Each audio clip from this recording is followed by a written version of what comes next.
આ વિડીયોમાં અમે તમને દેખાડીશું કે માઇક્રોનેસ AF નેઝલ સ્પ્રે કઈ રીતે વાપરવું.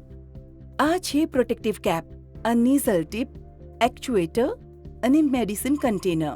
આ નેઝલ સ્પ્રેનો ઉપયોગ ફક્ત તમારા ડોક્ટરની સલાહ અનુસાર અથવા આપેલા ઇન્સ્ટ્રક્શન પ્રમાણે જ કરવો. સેફટી ક્લિપને કાઢવાનું જરાય ભૂલતા નહીં. વપરાશ પહેલા અને પછી એને રિપ્લેસ કરી દેજો. સૌપ્રથમ તમારા હાથને સારી રીતે વોશ કરો, જેથી બધું જ હાઇજેનિક અને ક્લીન રહે. ત્યારબાદ દરેક વખતે યુઝ કરતા પહેલા માઇક્રોનીઝ બોટલને હળવા હાથેથી હલાવો અને પ્રોટેક્ટિવ કેપને નીકાળી દો. બોટલને એવી રીતે હોલ્ડ કરો કે તમારો અંગૂઠો નીચે રહે અને તમારી પહેલી આંગળી નોઝલના વિંગ્સ પર રહે. જો તમે બોટલનો પહેલીવાર ઉપયોગ કરો છો અથવા લાંબા સમય પછી કરો છો તો બોટલને ટેસ્ટ સ્પ્રે કરવા માટે થોડીવાર હવામાં સ્પ્રે કરો.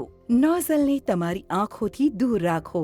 નોઝલ ટીપને કોઈ સોય દ્વારા વીંધશો નહીં અને તમારા નેઝલ સ્પ્રેને કોઈ બીજાને ઉપયોગ કરવા ના આપો. પછી તમારા નાકના છિદ્રોને સાફ કરવા માટે ધીરેથી નાક સાફ કરો. તમારું માથું થોડું આગળ ઝુકાવો અને નોઝલને સીધી સ્થિતિમાં રાખો. ધીરેથી નોઝલ ટીપને નાકના છિદ્રોમાં દાખલ કરો. ધીરે ધીરે શ્વાસ લેવાનું શરૂ કરો અને સ્પ્રે છોડવા માટે નોઝલના વિંગ્સને દબાવો.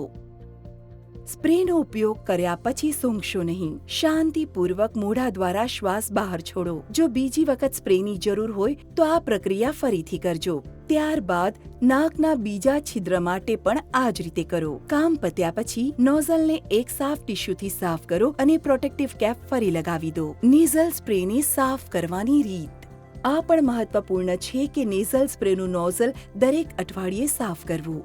નોઝલને ઉપર ખેંચી બોટલમાંથી અલગ કરો. કેપ અને નોઝલને વહેતા પાણીની નીચે ધોવો. ત્યારબાદ નોઝલ અને ડસ્ટ કેપને થોડા સમય ગરમ પાણીમાં રહેવા દો.